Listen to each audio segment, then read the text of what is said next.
Hello and welcome to the Sidekick podcast with me, Tank. Our podcast enables sport martial artists from all over the world to get to know some of the top athletes in our sport from both the past and the present. We aim to bring their martial arts journey to light and find out what makes them so prominent in our sport, what inspires them, and what training regimes they go through leading up to big tournaments.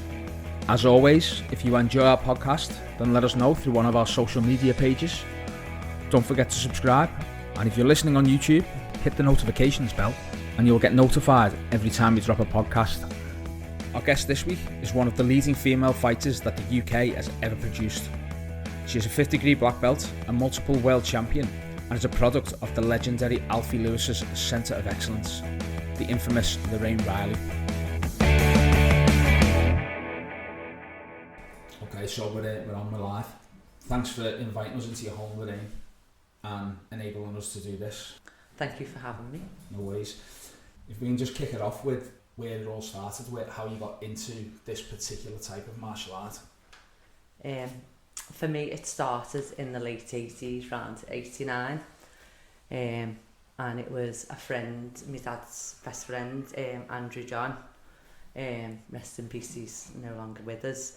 He was one of the Liverpool Freestyle, on the Liverpool Freestyle team, and he trained and competed with Alfie Lewis, who was also a friend. Fortunate for me, he was also a good friend of my dad's. And the Centre of Excellence weren't there then, but Alfie's martial arts was well known in the community. Yeah. So I'm one of 8 siblings. So Andrew was, persistent with my dad to get the boys training, just so they could learn some self-defence. And then, to be honest, I never had a choice then. I had to go with them. Yeah. And that's how it all started from there. So we went then and joined and started training under our instructor, Alfie Lewis. Brilliant. So there was yourself, you had older brothers, didn't you? Yeah, so there was myself. I was around 9 years old. My older brother Carl was around 10. And Marvin and Justin, they were known as Little Ronnie and Reggie. They were around 5 and 6 years of age when we started with Alfie. Did you start obviously you started with Alfie and then you moved to the Centre of Excellence, is that right? Yes, so we started, started in Lodge Lane Bats, then the Unity, and then into the Centre of Excellence. The Centre of Excellence was like our main school. The Centre of Excellence was sort of like the first full-time martial arts school anyway, wasn't it, that anyone could... It was a big pillar in the community, to be honest, and Alfie was, and they weren't, I feel like in our community, everyone at some point in their life, touched on martial arts with Alfie Lewis. It was something that a lot of people in the Liverpool 8 area did touch up on. So what was it like training at that Centre of Excellence with all the superstars, as it were? Or in the Centre of Excellence, training there, I enjoyed it, and it was something I did enjoy, but it was something that was more of a discipline from my parents, to defend, just to learn to defend ourselves. I remember back in the Centre of Excellence, I remember when I first got my white belt. I remember getting my white belt, and I remember how proud I was walking down Lodge Lane with this white belt, on my waist, and I literally remember walking with it wrapped around my waist all the way home, and I was so proud of my white belt. Centre of Excellence, I remember back then our Marvin and Justin had pads, and my dad used to have to cut them. You get the macho foot pads. Yeah. And my dad used to, because they were so small and they didn't do kids' foot pads then, so, because you're talking like 1989 now, and my dad had to cut them and then put black masking tape around the edges. And he's done that with all the pads, the shin pads and everything, and Alfie used to be laughing his head off it. I remember little trips out when we were younger. Alfie used to have a minibus, and we'd go out and do Quasar and things like that. I was training round the time you had Wayne Benoni's, Vivian Benoni, which is little Chassain Dutton's mum.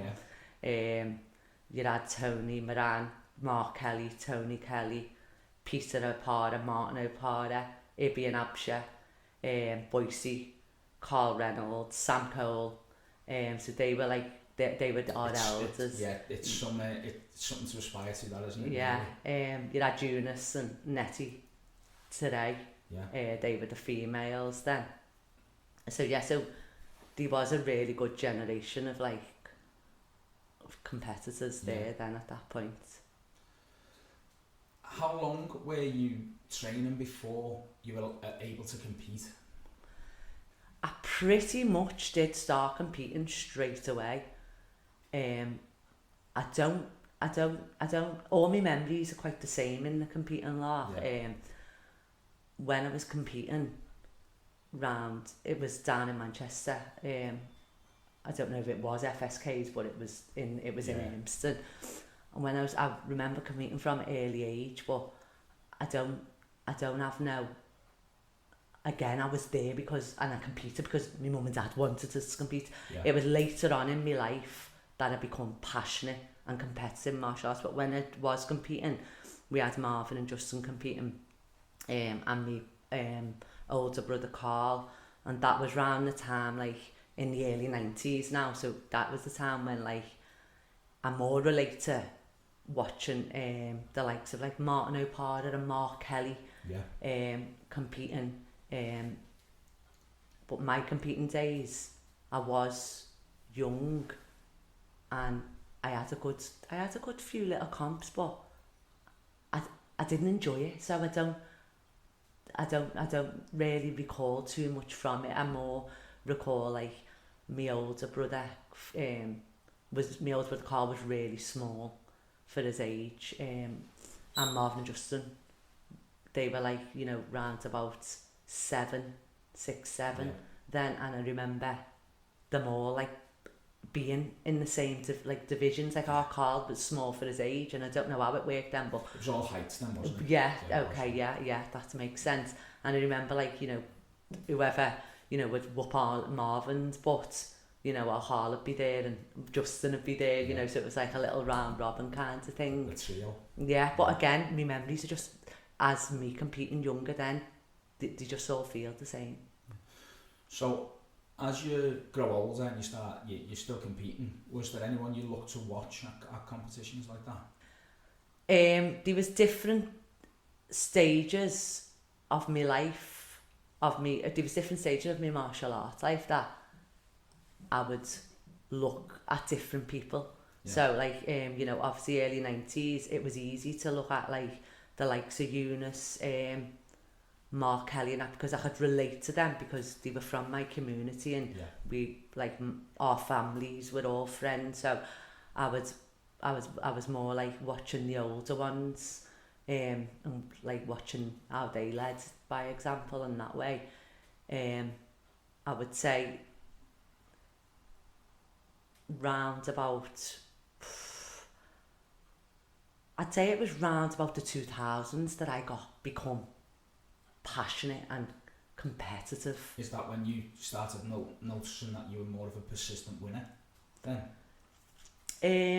I would say 1997 I won Grand Championships in 1997, and I think that was when I started getting a little bit of like grit in my teeth, and I started like I was more consistent in me competing from 97. So from 97, was there a goal when you were going to competitions? Was it just to win, or was it I want to start fighting on a GB team now?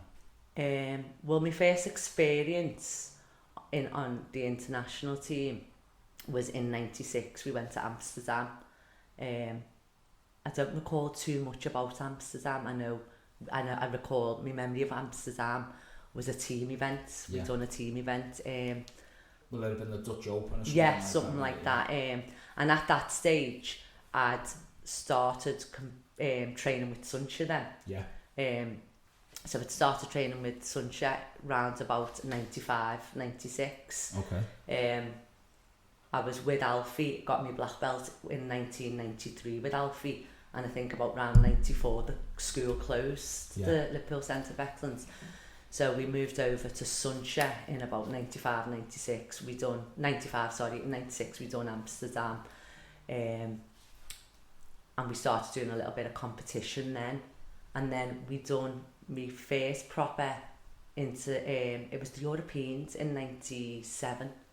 Is that when you first qualified for the GB team? Yeah. I'm sure it was a Europeans, and I'm sure it was the last Europeans.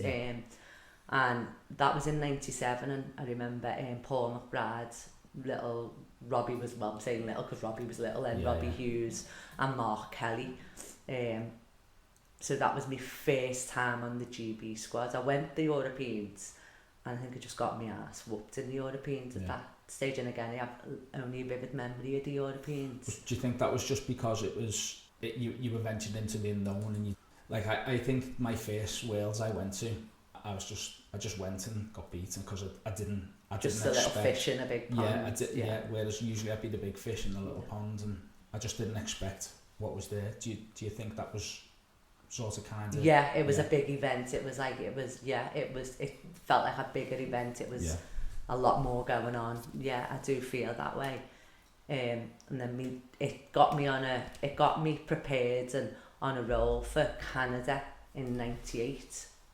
So we done Canada in 98, and I remember Canada 98, that was when you had your Carly Lamb, your Amanda Kwashfi, I think that was the surname, Kelly Allen, that was the girls then that were competing on the world stage. Yeah.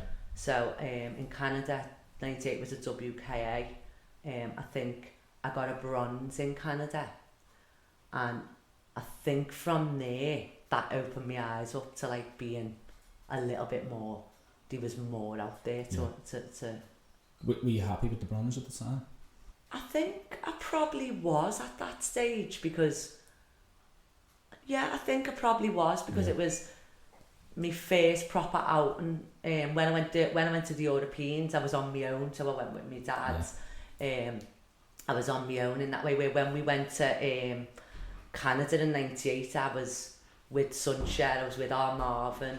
I had a few little teammates there in 98, so I felt like it was a team trip. My first world team trip was Canada. Do you like that sort of environment when you go and you're a team and you stay together and I love it. That day were my best memories.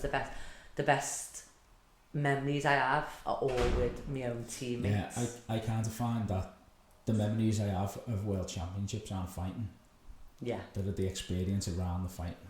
And I do find as well, Scousers just have a different culture to so I do find every time we did go to Wales, we would absolutely have a ball. We'd compete, but we would all sit around and we'd all do little day trips together, and they was good.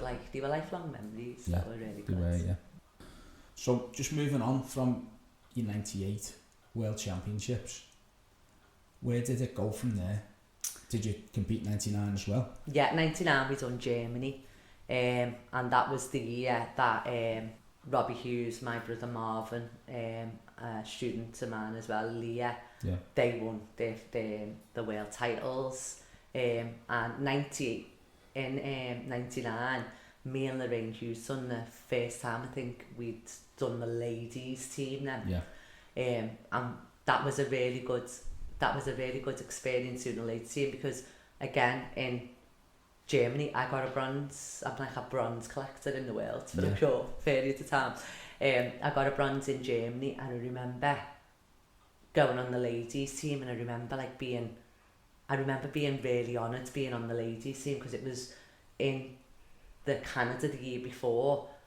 I'd watched the ladies team, and they don't used to do tryouts, so you'd have a tryout when you were over in Canada, the England team would get together and you'd try out for the team. And I remember me and Lorraine used to try out for the team, and we never got picked. So the following year, that become a goal then to want to be on the ladies team. The following year we done the ladies team in Germany, and I think me and Lorraine were at that point were really pumped up on, because for me, because I'd got a bronze, I was a little bit I had another outing to go on the ladies team, and I really enjoyed the ladies team. We done Kentucky the following year. Was that Kentucky, 99 Kentucky? Kentucky was 2000. 2000. Okay. That was the 2000s in Kentucky in 2000. And again, I think 2000 for me was where a big confidence boost come. I remember in Kentucky there was a really good girl squad in Kentucky. You had the likes of like your Claire Scrambler, your Nicola Hutchinson, and we all had good banter. You know, we really like, we used to have like a good team, camaraderie. And 2000 was a year again that I'd won the Grand Championships in 2000. So I felt like 2000 was when my passion and the competitiveness come out to me in terms of like, I then started hiding my goals, and so 2000 was a good year in confidence and self-esteem for me. Right, so if we go to 2001, which was Vienna in Austria, which was my first World Championships, which I went along with yourself. I remember you winning the bronze there. Yes, I was the bronze queen. The bronze queen,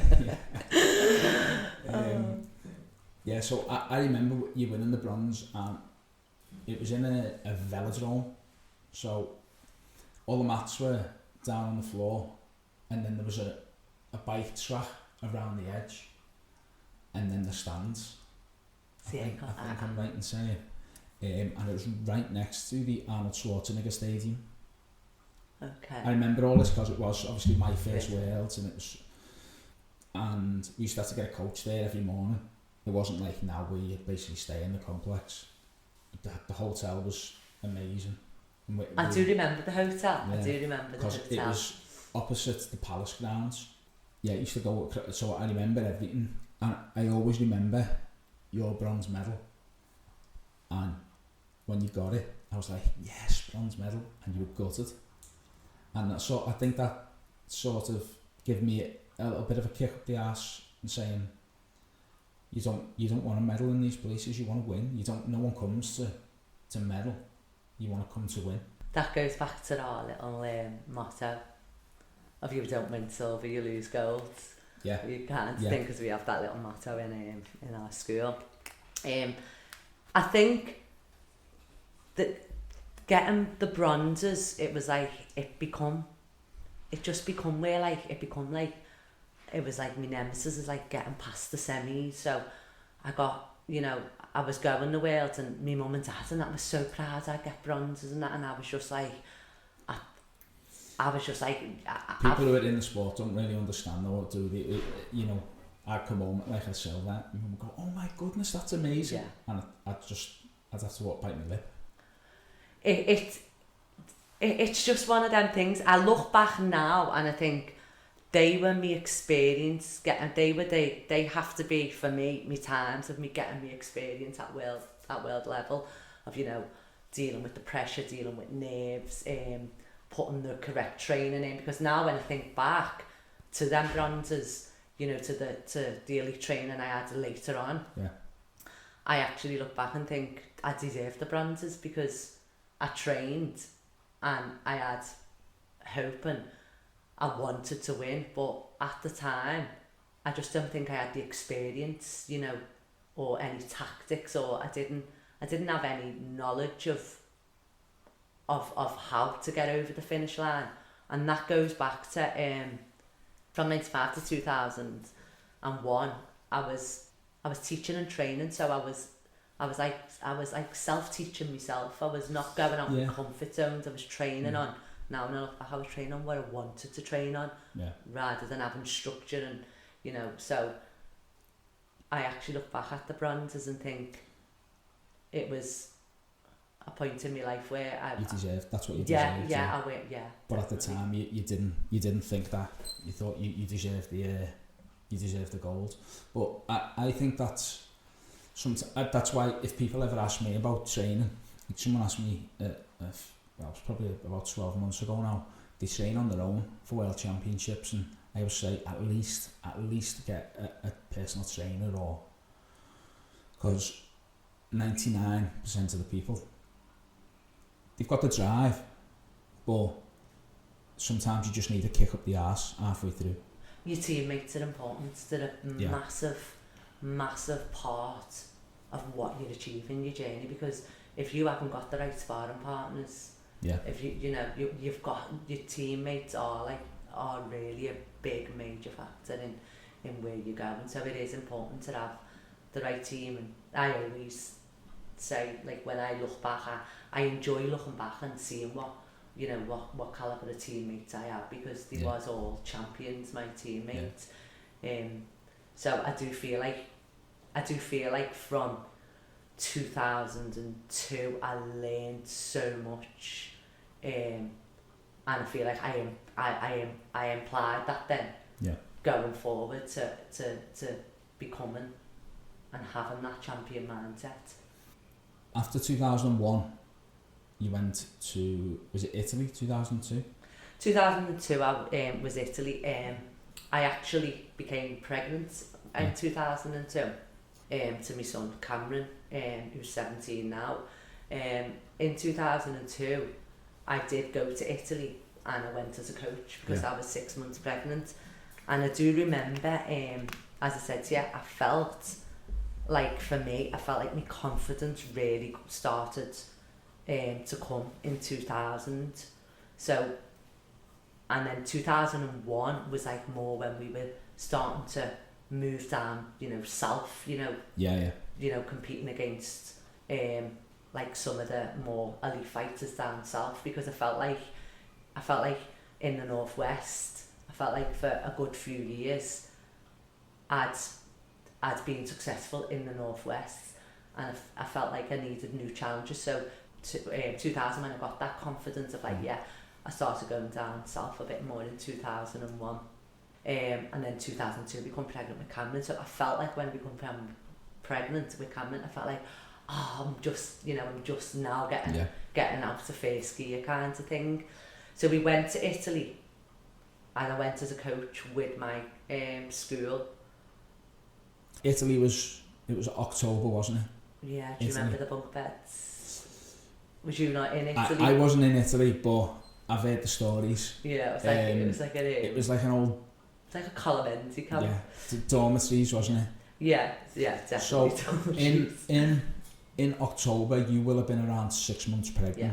So how did people treat you while you were training, coming up towards the Worlds? Was it different? Did you get treated differently coming up towards the Worlds? Nobody knew I was pregnant till I went to Italy. Did they not? No. So I was teaching, and I was training. I was still kicking pads. I was still doing everything I wanted to do in the training, because obviously I know my own body, and I knew how to do safe training. And we had the Worlds coming up, and when we had the Worlds coming up, 2002 as well was around the time that I went my own way from Sunshine. Yeah. So because I went my own way from Sunshine and I was pregnant, and we had the Worlds coming up, I didn't want to give that information out that I was pregnant, because I didn't want anyone to see me as being vulnerable. So it was actually in Italy that even like the martial arts community and my own students actually seen me and was like, oh my God, are you pregnant? And I was like, saying to... Congratulations. I was saying to me students' parents, like, I didn't need to worry yous, because I had a job to do here with these students. And in 2002, that was the year little Aaron, God bless, he won his world title in 2002, and Ian Ollie, he won a double world title. I think he did. Italy won. I think on the last podcast he spoke about it. He won the continuous on the day before.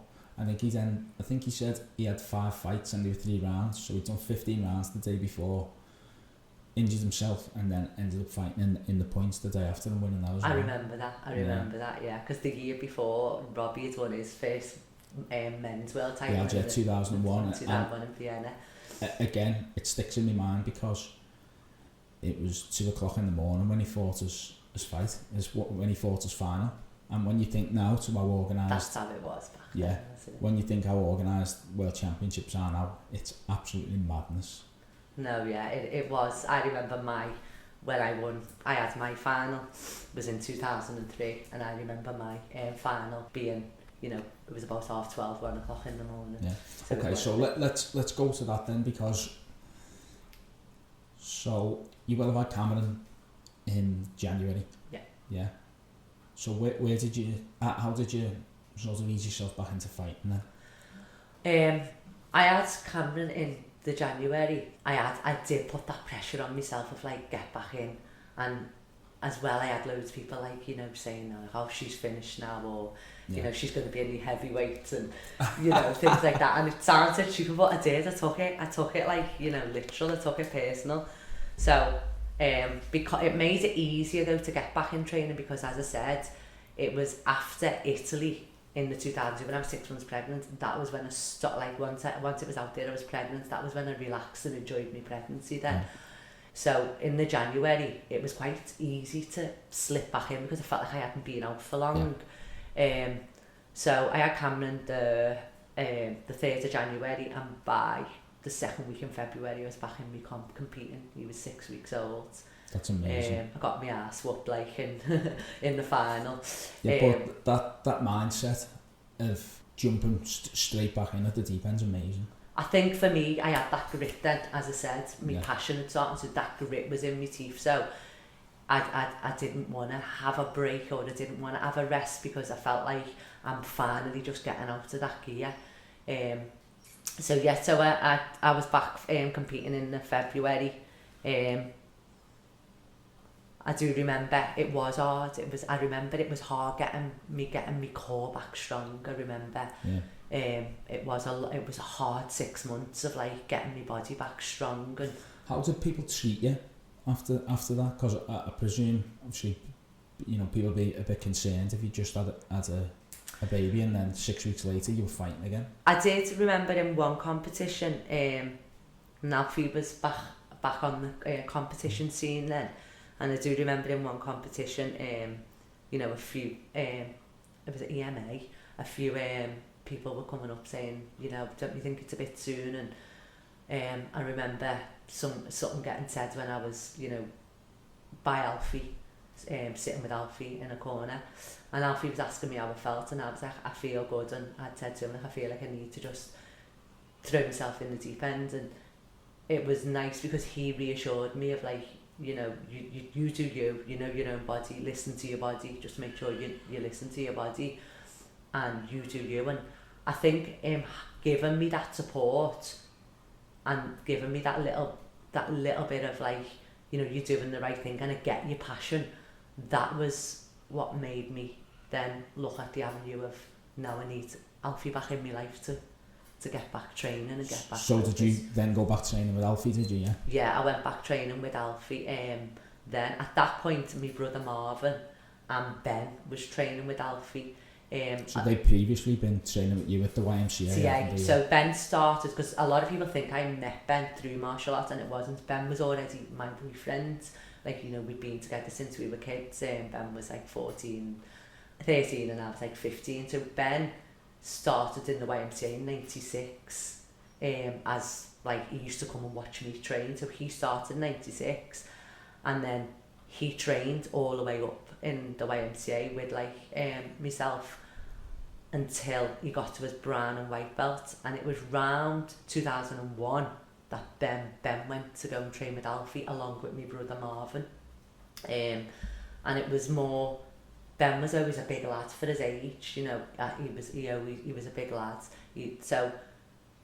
Our school was very successful with a lot of girls, so we had loads of girls. So Ben's sparring partners then were like more Marvin and Robbie. Yeah, so he was a bit shorter than and all the adults that we did have, they weren't like very experienced. So Ben was like a horse on drugs. He was like, you know, always kicking and jump spinning up kicking. And so we at that point Alfie was back around, and I was saying to him, like, I think maybe now Alfie needs to give you a little bit of his magic. Yeah. Because I feel like now you're ready to go up that next level. So he started going back to Alfie in 2001, and then I joined back in 2003. Okay, so after you'd fought, after 6 weeks after you just had Cameron, I presume that was a qualifier for World Championships, was it, if it was February? Yeah, I did. I qualified in February 2003. my first comp back was not the qualifiers, yeah. But yeah, I qualified in 2003. Okay. In February, to do the Worlds. But it weren't on my agenda. It was just me getting back. Yeah, it was just another competition to attend. At that point in time, I didn't think I didn't enter my mind to go to Worlds that year. I was just more like, let's get a year of getting back strong, getting back where I felt comfortable. And then speaking to Alfie, when I did speak to Alfie, and I was explaining to him, you know, that I wanted to get back competing and I felt like ready and that, and he was supporting me in that way. After that conversation, I was like, okay, that's when I need to go back to train with Alfie. So I spoke to Alfie and Alfie was like, come down and do some morning trainings to get strong. So I started training in the morning, and that was in Picton Road. He had a dojo up in Picton Road. Just behind the lamp up, wasn't it? Yeah. So he's only just moved into the dojo around then. So I went back training, and it was hard because, you know, bear in mind the last time I trained with Alfie was probably 94. You know, I'd been with Senshi. And again, Senshi was always a great mentor to me, and Senshi gave me lots of confidence, and Senshi gave me a lot of self-belief. But I felt like from 94 till 2003, I was just ticking over, doing my own training. But you didn't realise that until you actually went back. Yeah, I was never training out my comfort zone. You know, I was leading the classes as well, so I trained on what I wanted to train on. We used to go down and train with Joe Turney. Senshi would arrange, like, to go and train with Joe Turney down in Bolton, but that was just like I want someone thing. It weren't enough, you know, to progress me to where I wanted to get. So going back to Alfie was daunting because I knew I was going to be out of my comfort zone, and now I'm a young mum now. I'm an adult, and last time I trained with Alfie was when I was a kid, and I used to pick my brothers up by the ears, you know, kind of thing. So that was a big step for me to go back. And when I did go back, I do remember going back, and I do remember feeling so much pressure to perform and to. Is that because you were back at Alfie's, or was it because people were now looking at you because you were the person to beat? It was because I was back under Alfie, so to me, I was, you know, it was more self-pressure. Yeah, I'd been a little lone wolf for so long, and Alfie knew that, and I felt like it was my own pressure of like, well, I want to go back, and I want Alfie to see how much I've progressed, you know, over the years from a child into an adult. And I remember going back to the gym, and, you know, it was lovely because, like, I remember Aaron, when he was 2 in the Centre of Excellence, coming in and hitting pads, and now I had, you know, a hormonal Aaron at, like, you know, 12 years age, you know, sticking his chest out and that. And you had Marcus, so Marcus was a baby then. And Kim, oh God, Kim must have been about 5, you know. I think it's mad now because I see, like, Marcus doing his stuff online, and he's doing really well in his MMA. You see Kim is expecting a baby now. Yeah, and she's up with Daryl in Wales, and it is nice to see how far people come. It is, and in all of that, what you're saying as well, it's all through martial arts. Like little Daryl Gallagher was like, he was a great little martial artist. He was one of my teammates, and Daryl and Kim, like I watched that relationship blossom. You know, from little like pups in the gym, and now they're married and they're expecting a baby. You know, the same with Marcus. He's doing great things in the MMA, and he's got his own school now as well. And again, that's come from, you know, martial arts again. So it's amazing what skills martial arts gives it, and what opportunities it gives you in life. But when I did go back in 2003, it was one of the best things I did do. I trained hard, and it opened my eyes to how much I was missing from my training regime. And like we've just been speaking about, like, your training partners are important. I had loads of girls, and then I had our school was full of girls, so I had a good calibre in my school, but I needed them champions to take me out of my comfort zone. And the one thing about training in Alfie's was you always got your ass kicked. I never ever felt sharp in our school. Yeah. Never felt sharp when I was training in Liverpool freestyle. There was always someone there to whoop you. The training that we did, the training regime we did, it was hardcore training where even basics, when you were doing basics, you were that drained from doing such an intense, hour and a half class that at the end when you were given basics, you were emptying your tank with nothing left. So in the 2003, I went back training, and just to get my mindset back where I wanted to be.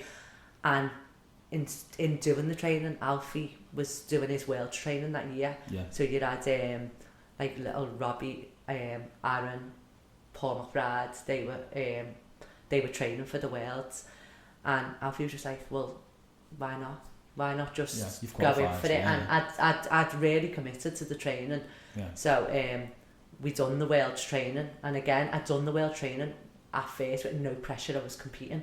Yeah. Alfie was like, just do it. You're in the deep end, and then in the middle of the training, Alfie was like, well, what have you got to lose? You've got nothing to lose, and you've done the training. Yeah, and I was more, well, okay, this will see where I'm at. Let's go to this world, and let's see where I'm at.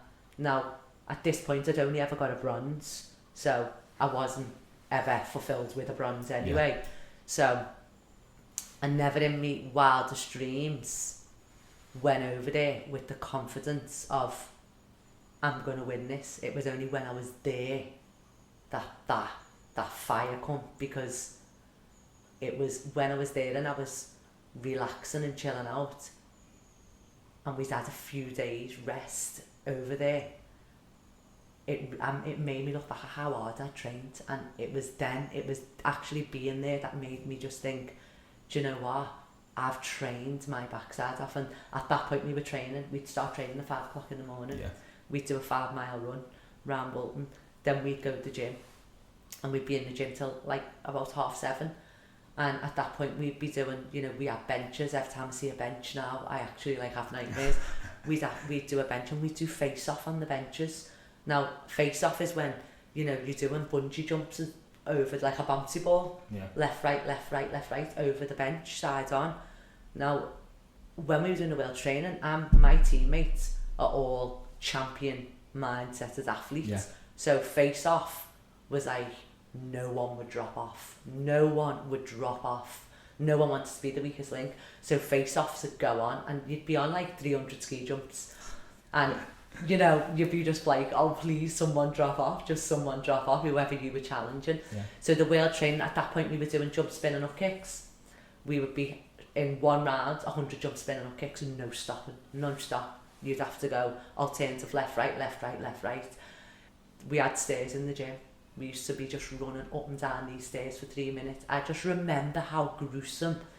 And we used to do ABCs on the bag. And this was like 6 o'clock in the morning.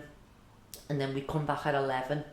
More like Robbie and Paul McBride. More the older ones. We'd come back at 11. The kids would go to school. Then we'd come back at 2. Again, that'd be the older ones because the kids were at school. And then we'd be back in the gym at 5. And we'd been in the gym from 5 till 8 o'clock at night. Yeah. And that was Monday to Friday. We had Saturday and Sunday off. So how did you, obviously a new child, how did you juggle with a new child and training for the World Championships at that intensity? It was probably one of the hardest barriers in my martial arts journey, that specific year. I'd go home and I'd have to feed Cameron, so I'd go home at like 7:30 in the morning. I'd be, wiped out and fatigued, and Cameron's there, and Cameron's only a few months old now, so you can imagine how long it takes to feed the baby. But then I'm looking at the clock thinking I've got to be back in the gym at 11:30. Yeah.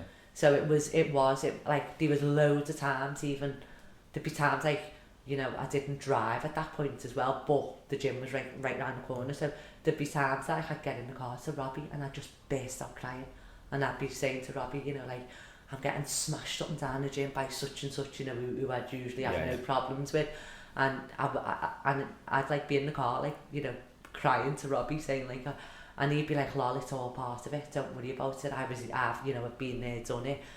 I did in the end have to speak, me and Ben spoke, and in the end Ben had to take the last 3 weeks off work to come and help and step in with Cameron, because it was fatiguing me that much. Even my dad was concerned. My dad was like, you know, when I spoke to Alfie, he was like, I think she's doing too much.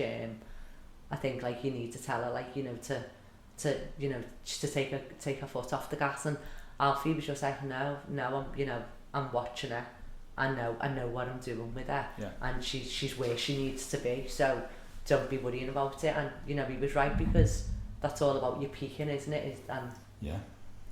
So 2003 was a really hard year, and I think once I got there, all that come into play of like how hard I trained, what I'd sacrificed, my commitments I'd put in. And I think just on the actual day of the tournament, rather than getting nervous, I was nervous, but I was so focused. I was really focused, and I remember thinking, well, I've got nothing to lose. I'm either going to get on and perform or I'm not. And at that point, I still had my own school. I was still training my own girls for the world. So I think we had about 6 girls competing at my own school then. So you had your Sarah, Nicola, Leah, Keita. There was a good few of them competing. And at that point, I'd done my training with Alfie and for the world, and I'd been training them for the world.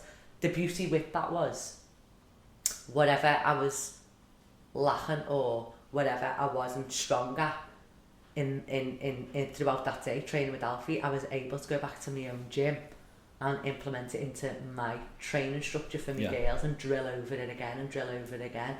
So I got that little bit more extra practice on things that I need to tweak a little bit more. But yeah, so when I got there, it was just weird. I just had this switch, and I'd done my first fight, and when I got on for my first round, and you probably know this as a fighter, your first fight's always your worst, because I found that, it's getting out of first gear and getting warm and not forcing everything, and I just performed from my first fight onwards, and I think I performed in a different way because I was in tune up here mentally, in my heart. I was tuned in physically, mentally, and fitness, everything. So I just felt like from my first fight, I knew that, like, do you know what? And I do remember having that grit of like looking at the girls and just thinking, none of yous have trained the way I've trained. And it was a big world that year as well. I do remember 2003, the lineup of the girls, and in 2003 to win it, I easily had 6 fights to win it in 2003. So it was a big lineup, so it was a good year, and I feel like 2003 really gave me that champion mindset, and I'd really become a little bit more in sync of like, it's not all about kicking and punching. We started reading books then with Alfie. As part of Alfie's training was you had to read, you know, the Book of 5 Rings, Art of War by Sun Tzu. So I do feel like then it can become more educational rather than just kicking and punching. Do you remember your fights from that World Championships? Yeah. So can I ask you about your semi-final? Because I know you labelled yourself the Bronze Queen. What was your mindset going into the semi-final? My mindset for the semi-final, funny enough, was a Canadian girl called Vicky, and she was good, this Vicky. And I remember when we were warming up, because I warmed up different and everything that year. I did warm up because, again, my nemesis was always, I got myself all worked up at the semis, and that year I put earphones in. I was listening to like Alfie, and it was like, you know, you're sharp, you're fast, you're strong, you're focused, and that, you know, that really did. Sort of like an affirmation. Yeah, that you know, it just, so that was a good little psyche for me. And I remember warming up, and I remember seeing a girl, and I was like blanked out just with my earphones in, listening to it, and nothing was fazing me. I wasn't watching anyone. And there was another girl, and she was stretching, and she sort of like had the same aura and vibe as me, just chilled and relaxed. And this girl, after I'd had about 3 fights, this actual Canadian girl come up to me, and she said to me, my name's Vicky, you're a great fighter, and I can't wait to meet you in the final, and shook my hand, which was a little bit like, I was a bit of bloody hell, she's cocksure of herself in her own, you know, ability. Yeah. And when it come to the semi-finals, I got this girl, Vicky, and Vicky was a nice fighter, and what I enjoyed about Vicky and what was a challenge about Vicky is she was very similar to myself. Yeah. In how she moved, how she initiated. She was a strong basic fighter, and the one thing that I learned going back to Alfie's, I was always a right leg fighter, and I was more of a kicker, and I was always like right leg, front hand, front leg. But then when I went back to Alfie's in 2003, I was competing at the world left leg forwards, and I was more dynamic and strong with my basics. I feel like that made me a lot more, I had more agility fighting that way.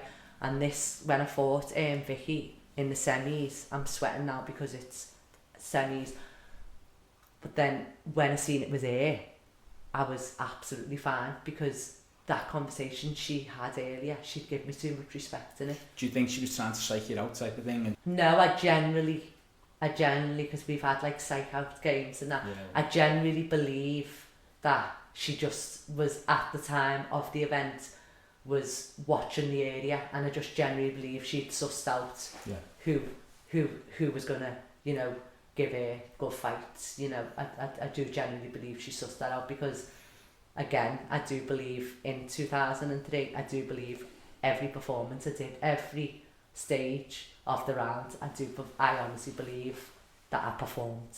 Do you think that was a moment where people knew that you were the person to beat?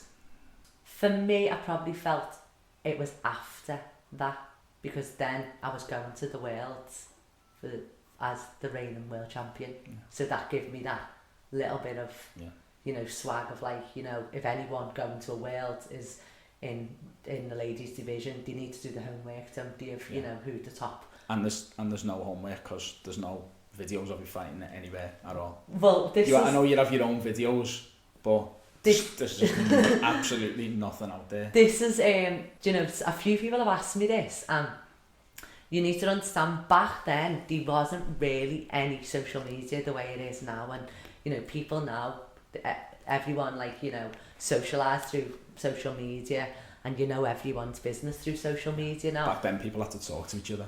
Yeah. And you know, back then you had your video cameras, you know, even 2003 I remember having a camcorder, you know, and my dad's, you know, video, and so back then there just wasn't that platform there. So even when we trained in Alfie's, even when we trained in the Centre of Excellence, very rare did anyone video the classes or, you know, capture that footage. So I do have lots and lots of footage from me competing from 97 all the way up till, you know, probably Germany 99. Yeah. And I just found that now there's no videos, and even my boys say, Mum, like, I have to get the old videotapes and put it on DVD. That's where we're at, and put it on DVD player. But then now, if you do look on our page, there is a few videos, because like obviously my husband Ben, he's like my biggest fan. You know, to him there's no other female greater than me. So he's my biggest fan. So he does every now and then put a post up, and we'll put a video up that, you know, he's found. And I actually laugh, because I always say to him, it's like a bloody memorial, you know, kind of thing, because. And when he does put it up, he does put a few videos up, so there is a few little footages. But I'm not someone like who puts videos up, because I'm no longer, right now I run a school and I'm no longer competing, and my days are done. And do you feel like you sort of had your time and you've got to concentrate on your students now? And you know, as confident as I am, and I'm quite humble in that way, you know, I don't ever claim to be this greatest fighter, and I don't ever claim to be this, like, you know, badass. To me, I'm more vocal as a coach now than I was as a fighter. And you know, even if you spoke to Alfie, the one thing that he would say is, I went to the gym, I kept my head down, I trained and I went home. I wasn't very vocal, you know, I just got on with my training. When I went to competitions, I wasn't very sociable. I stayed in my own bubble of my own you know, I had a good gang of girls and Yeah. I had a good teammate. So I stayed within my own circle, but I weren't a social butterfly in the world or on the circuits. Yeah. I was like someone who just done me competing and went home, and I was like, Yeah. I was sad. Stayed in your own bubble. Yeah, even like when we talk, like even I feel like laughing, he always says to me, you're like my silent champ, because I just went training and went me comps, and it's more now, Yeah. you know, in 2020 that I'm more vocal as a coach. Back on 2003, your final. I felt like my semis should have been my final. Right, Sorry, okay, going back to fighting Vicky, and I fought Vicky, and it went, you know, it went toe to toe, and then it went to an extra 30 seconds. It was a very explosive fight. I feel like I always had the edge over her because I feel like she'd let me know that she was beatable. Yeah. So that pressure of being in the semis and her giving me that acknowledgement that I was on form, that gave me that extra, that gave me that kick that I needed and that extra push to get over the finish line. We did go to extra 30 seconds, and then extra 30 seconds, I remember I took half a step back and she just come flying, and then I was more than using, you know, my defensive tactics to, so the semis was my best performance for me, and then I went into the final. In the final, got a really tall Italian girl, and again the final was late that night. It was, you know, past 12 o'clock, yeah. And I remember in the final, this girl was trying to psych me out as well, because we were going on a stage ready to go. And she was like, my dad was like, look at her trying to psych you out. And I was like, Dad, chill out. My dad was there. And I remember going on, and I remember in the final, I was nervous, but I was focused and relaxed. I probably went on a bit too relaxed. And I remember sitting down after the first round, and I remember sitting down, and I remember Paul McBride was coaching me, Joe Turney was there, and I remember Paul like being really alert. So I looked over at this score, and it was like 2 or 3 points down. And I remember going back out, and I don't really remember too much about my weaponry. I just remember having that determination of like, you're in the final, all your hard work's done, and you're still celebrating that semis. And I ended up taking the lead in that world, obviously, and went on to win it. And I do remember standing on the podium, and I remember, you know, when you're holding your flag, and the anthem comes on. Not that any of us know the anthem.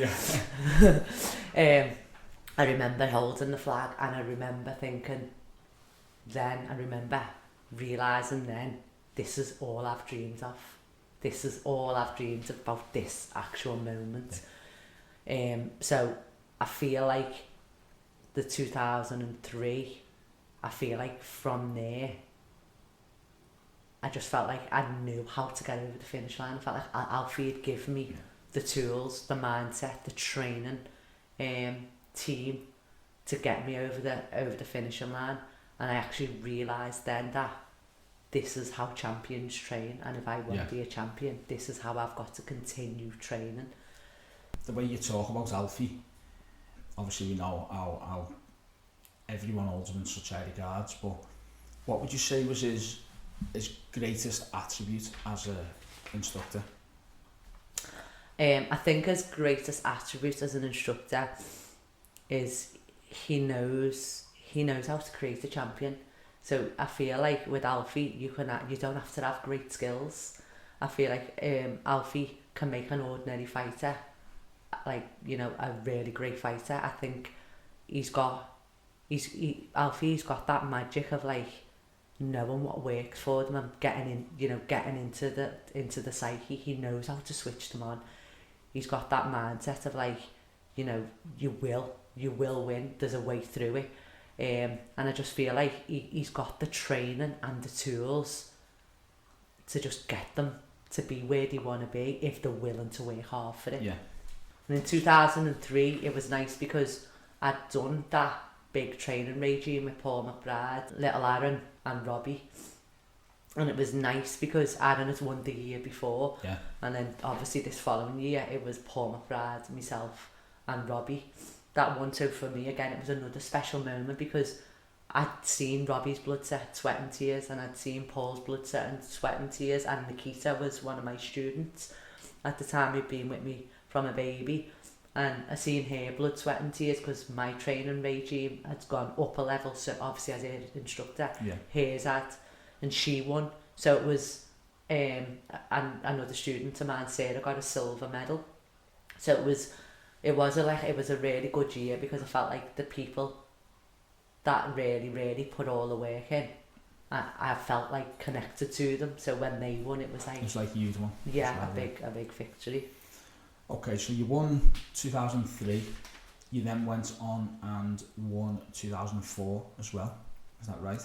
So I done Switzerland, Canada. I think Canada was my last Worlds. Yeah, 2005. In 2009, you were there, wasn't you, Tam? Yeah. Was that the year Marcus Lewis won, or did he win in Switzerland? I'm sure it was 2005 Marcus. I'm not sure. Won. I remember 2005, I'd been beaten in the final by Manny from Canada, and straight after it, there's a great photo. I'd come off and I threw me jumping on straight away. I'm covered in sweat, and you know when you've just been beaten in the final and you're just ready to burst out crying.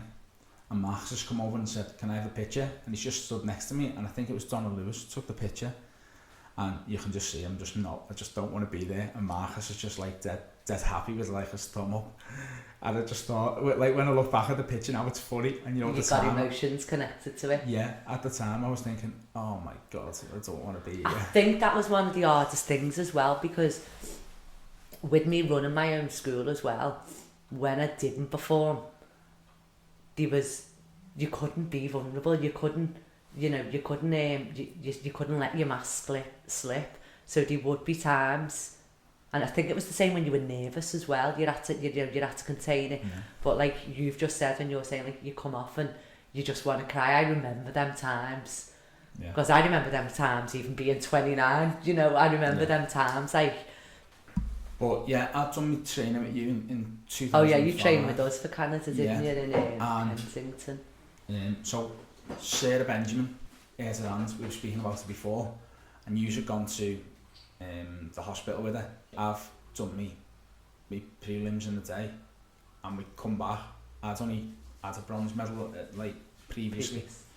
And you've come back, and I think someone had told you on the way back that I was in the final. And I briefly remember that now. And it was like we'd already won. You know, it was like a celebration because you were in the final and you were going to be on that last day. You know, your trip isn't cut short. You can't go arsing about somewhere else. You're back in bed early. You're back focused, aren't you? Yeah, and it always sticks in my mind. That again, you're talking about the team camaraderie. Yeah. There, I actually remember the training for that with you. I remember when you come down to train with us for that, and again, that was another year when I was training for the Worlds with Alfie. In that way, under Alfie, with all my teammates of like Robbie, Marcus, little Carl, Daryl Gallagher. I was training with all them, and then I'd go to my classes and do my own training with my own students. And I do remember you coming down, because I remember that year thinking, this kid's never fucking trained so hard in his life. Yeah, I haven't. Because again, it probably, you know, correct me if I'm wrong, probably with the same, because you were in our school, you were out your comfort. That was the reason I come down, because you know, like you say, nothing goes in your comfort zone, does it? Yeah. But one of the things that struck me with the training, we used to like I'm running more now because I'm a little bit lighter and it doesn't hurt me knees and back as much. But one of the things that struck me was we used to go to Wavertree Mystery and we'd run around, and it's not big really, but we'd run around and I think, oh my god, this is terrible, like I can't run. So we'd run around and then you'd be like, okay, now we're going to train. I'd be like, oh, why are we going to train? We've just trained. See, because that would have been a training session for me, that run. But obviously the mindset that you were in was like, no, that's your run. Now we're going training. That was what Alfie implemented into my training. That was what I was doing 5 o'clock that morning. You know? So that exactly what you've just been saying. That's what happened to me for 2003. Going back to Alfie's, I went out my comfort zone, and like you've just said, no one grows being in the comfort zone.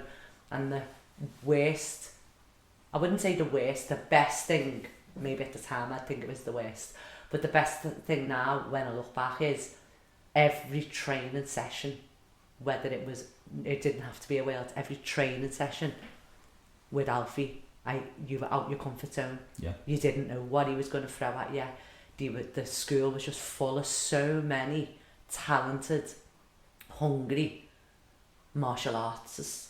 So I just feel like in Alfie's, it was like they were all just like class athletes. So there was no easy day for anyone. Robbie didn't have it. You know, Robbie was like, you know, probably 8 stone wet. You know, and he's, you know, like 19, 20, and he's, you know, he's sparring against Brendan, Paul McBride, who were like, you know, they're like 17, 18 stone at that point. Yeah. And that was how we trained. Little Aaron was only probably about 14. Little Aaron was sparring Robbie, you know, and then he was sparring Brendan. Yeah. So there was so many times I got boosted up and down that gym by Robbie. You know, because Robbie was my weight. He was my weight and, you know, not far off my height. There weren't many girls in Alfie's at that point. And the girls that was there, they weren't as focused as me, they weren't as dedicated as me, they didn't commit as much as I did. So I was just one of the lads. So I would just get boosted up and down the gym by Robbie. Little Aaron used to all the time have me back, you know. Yeah. But I wouldn't change it for the world. I wouldn't change it for the world. And I feel like training with Robbie as well gave me so much motivation. You know, Robbie's younger than me as well, but Robbie's skill was just phenomenal. He just, you know, he made everything look easy. He had a really, really good mindset. He was so focused. I think that's stood him in good stead today. How far he's come now definitely. With his dentistry and whatever else. Robbie always was very determined, and it didn't. I think he was very confident, and he still is, and it's one of his best attributes. Yeah. He's confident. He sets his goals, and he stays persistent and he stays doing what he's doing. And like you just said, he's got one of the, you know, a really, really amazing, he's one of the top dentists in the country now. Industry. But Robbie he motivated me a lot, and Robbie was someone I always enjoyed having behind me as a coach as well, because he was always dead calm. Like, so when I was competing, when you're getting on ready to go and you're trying to psych yourself up, and you know, first round, you're probably like, you know, you always try and force to rev in first round, and I felt like everyone else in our team, I felt like they were all like, you know, hungry, you know, they were ready to fire, and Robbie was always pumped up. Like they were in for the kill, and Robbie was always that dead calm, focused, confident, and he knew what he had to do. So every time Robbie was behind me, I enjoyed having him, because he made everything so simple for me. There was no alarm in him. He was just dead relaxed, arms folded, and he'd just be like, lol, pull to the right and go. You know, lol, take half a step back. And it was just dead basic and direct, and it worked. And I feel like he knew how I fought as well, because I was a very, you know, a basic fighter. He used all my basic tools. So he knew what worked for me, and he was someone that knew what worked, and he directed me well when he did stand behind me. Okay, so your 3 world titles up to there was 2003, 2004, 2005. So I actually finished competing in 2006. I give Spain a miss. 2006 I'd give Spain a miss. 2006 I was a little bit like, the world training was like, it was torture, and I felt like 2006, I felt like, okay, I haven't got that engine to do it again this year, because I felt like as well the worlds were just, they were round the corner, and when they were round the corner, it was that we were competing that much. I remember speaking to you in a World Championship years ago, and we were talking about Europeans, and you said, I think there should be a Europeans in between the worlds, because if someone's trained and they've worked that hard to earn that World Championship, they should keep it for at least 2 years. rather well, than it just used the to one be year. like that, didn't it? Yeah. It used to be. You Yeah. know, look how Alfie's got 5 WACO world titles, and look how long it took him Yeah. to achieve them. Now, you can go to a World Championships now, do a ladies team, a point, a continuous, and then A another vets- ladies the vets team, team and a then, vets, and you've got, and you can get that achievement in one World Championship, which you know I do feel is an absolute shame. It is, I but do. it's just It is what it is, and it's the way it's evolved. It's the time we're in, yeah. But I felt like when we had our world, at the time we had the world as well. We only had WKA and WACO. You know, they were the only like 2 top major worlds, and we were competing all year round, and we were competing all year round in the gym. You know, we always done no rest. Yeah, always sparring. So 2006, I gave it a miss. I went over and I coached your own students. I had Chris and Sarah, so I went over in 2006 and I enjoyed it, and I just sat around having a ball. 2007 was when I started a little bit feeling burnt out, and I spoke to Alfie, and I remember I went to the Simic World Cup, and I remember I won the Simic World Cup, and I remember after winning the first Simic World Cup, I remember thinking, what do I want to do?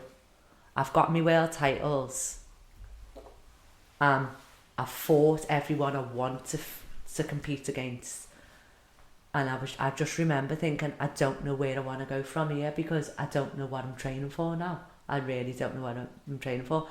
And one of my idols from, you know, the early 2000s was Sharon Gill. She was someone that she really inspired me. She had an engine different. Her engine was just different from anyone else's.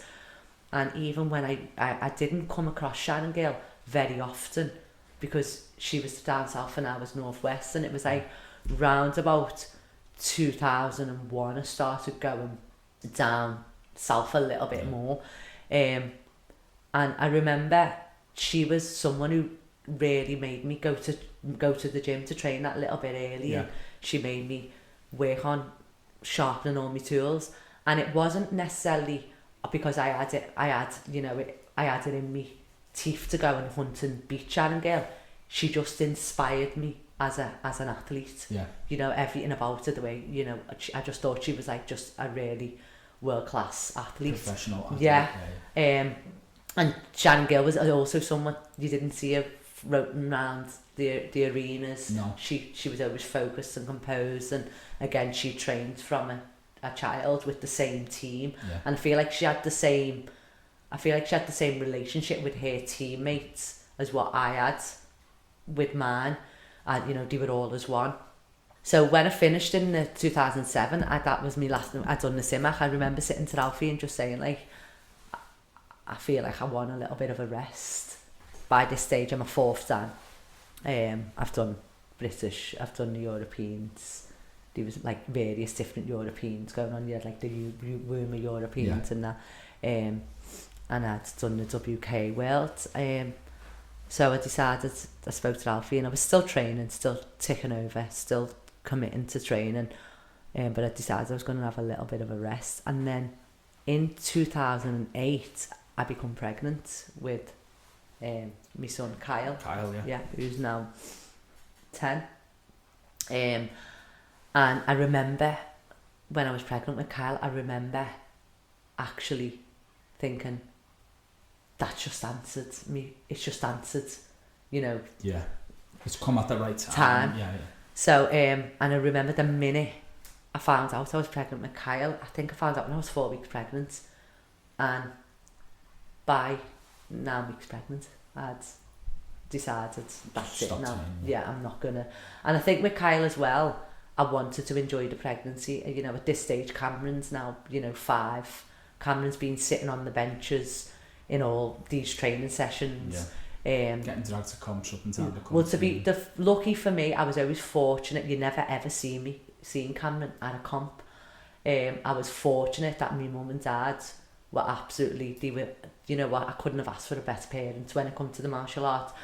My training regime, running my own school and training with Alfie and competing, my mum and dad always had Cameron, and you know, even Alfie could tell you as an instructor, Cameron, my motherhood didn't intervene. Yeah. You know, I was never ever used Cameron as an excuse not to train or anything. So I think when I did become pregnant with Kyle, I was more on level of like, now I want to be a mum. I just want to be a full-time mum. And I think at that stage as well, I started becoming more girly.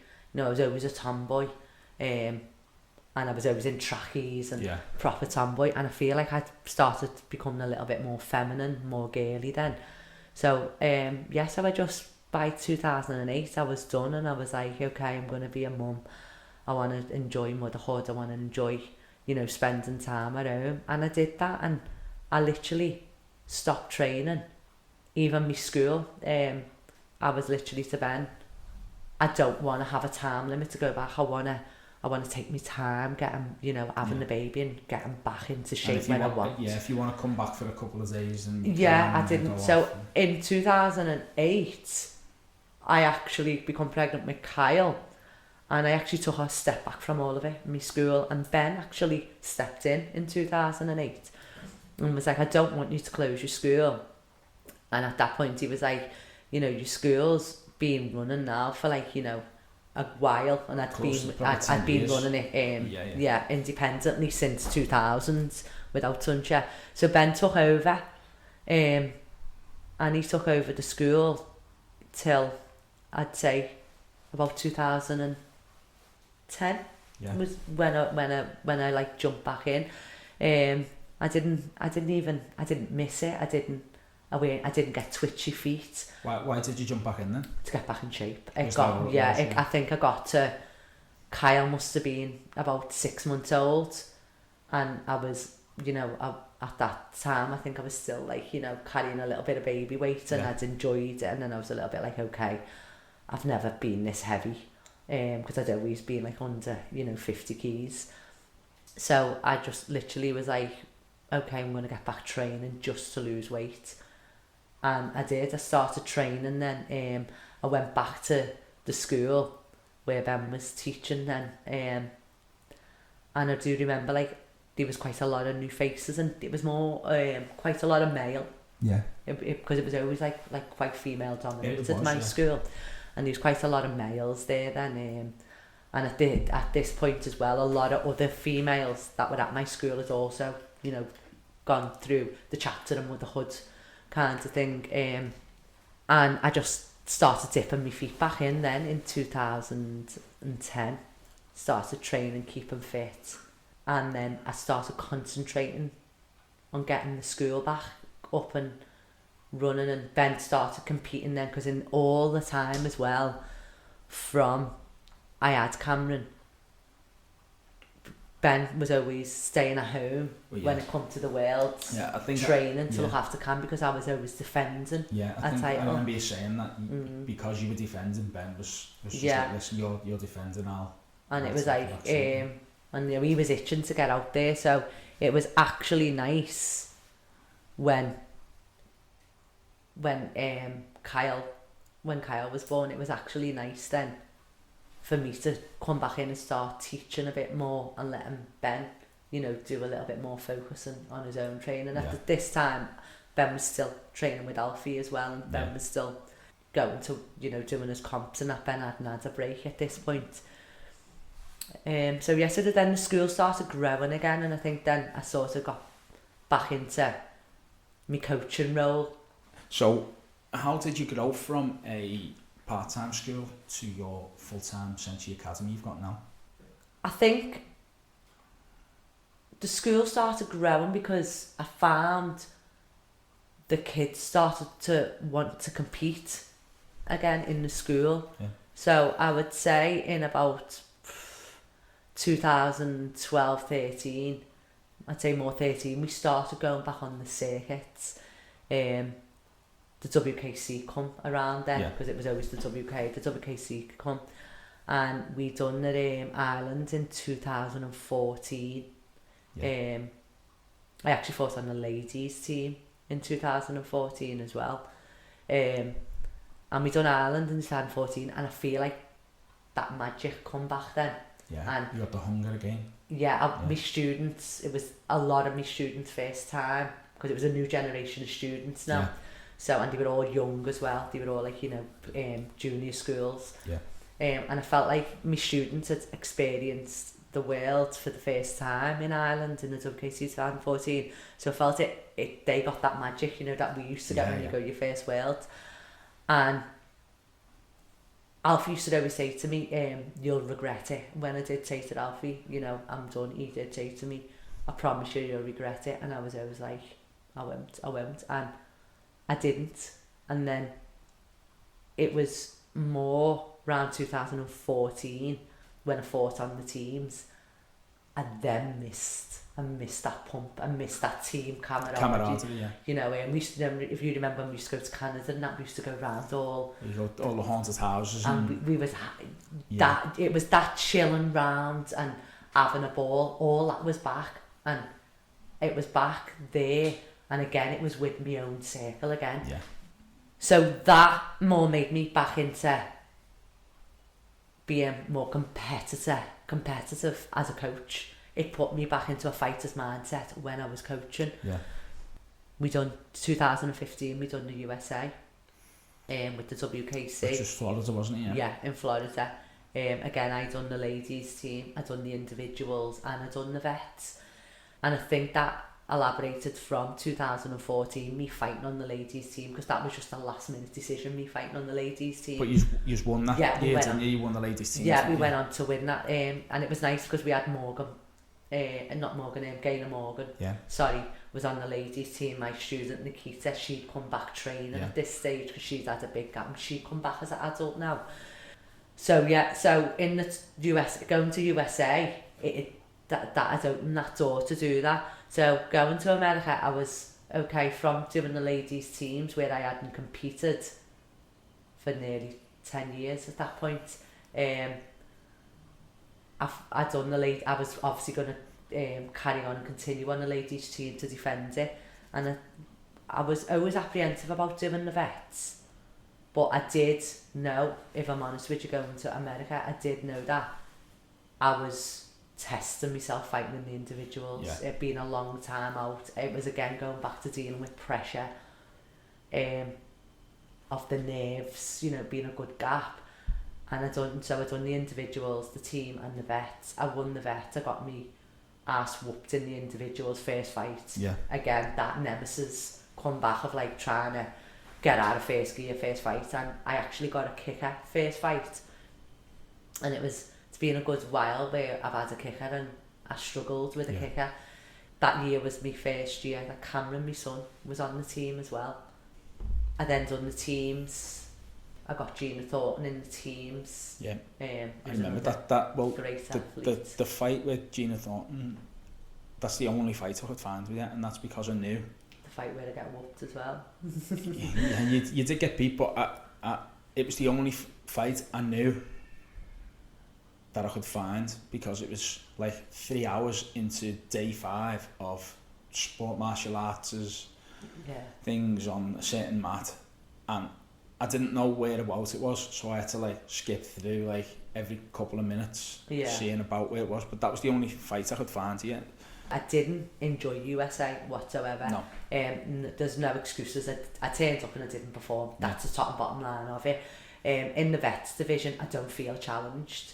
I feel like the vets, the pace in the vets division, I feel like I've got more energy. Do you think it's hard with the vets because I think that at 35 you're a lot more youthful than someone who's 40. Yeah. Going into the vets. Yeah. I think between 35 and 40 can take a lot of toll on a person's body at that age. So going into the vets at 35, you're obviously going to have an advantage over someone who's a bit later on in the years. I feel, even now, and I'm 42, I still feel I'm too youthful for the vets. There's a 42 plus section, if you're making a comeback. No, definitely not. I fought in the vets twice, in 2015 in WKC and in ISCA in 2017. and I didn't feel challenged. I Yeah. didn't feel challenged in winning them divisions, and that's just my personal experience. But in the individuals, it was seeing where I was at, and I just found in USA it wasn't a good trip for me personally. As I said, I didn't perform, and that was the top and bottom line of it. I didn't perform how I wanted to perform. When we were going to WKC, I'd done all the training for America, and then 2 weeks before we went, me husband Ben, for personal reasons, couldn't come over, Yeah. which was, and it was quite a big blow, this, because we really didn't expect it. Yeah. And it was a big blow because, as well as Ben being there to do his own individuals, he was going to be my coach. Yeah, and I suppose he's also a coach to your students as well now. To the team. So we had like 20 fighters amongst us to hustle, and it was my son Cameron's first Worlds. So I felt like I was going over there with a lot on my shoulders. I'm coaching these kids. My son's part of the team. I've got to lead from the front. I've got to perform. And then when we did get there, Cameron at the time was only 9. He got pushed in a pool, and he couldn't swim, so he ended up drowning. I remember him. He was in the hospital for a couple of days. Wasn't he? So I'm coming back to the hotel because I'd gone to McDonald's, and there's Aunt Cameron. I'm on the floor, ambulance guys, pumping and to me, it was just not. It was a world that I was not balanced mentally at all. But despite all that, I didn't perform, and that's the top and bottom line of it. But every time I think back to America, it's a point of a world that I just think I shouldn't have went, and I think that's what encouraged me to fight in 2017, because I didn't want to go out where I went out where my last performances I didn't perform for myself. Yeah. In 2015, I got my 5th dan. Ben's having a nightmare there, isn't he? Doing his uncle duties. Can you see him? Can you through the door? No, sure. In 2015, I was awarded my 5th dan as well off Alfie, so that was a nice surprise. We'd left the WKC after 2015. I left the WKC. Ben followed the following year after Ireland 2016. So Ben then became a coaching part of the coach setup in ISCA. Yeah. So we done Greece 2017 and Jamaica 2018. So in Greece 2017, my youngest son Kyle qualifies now. Yeah. So I've got Ben's competing, Cameron's competing, and Kyle's competing. So Cameron's seen me compete a lot as a youngster, sitting round watching. Where Jordan is his generation of competing.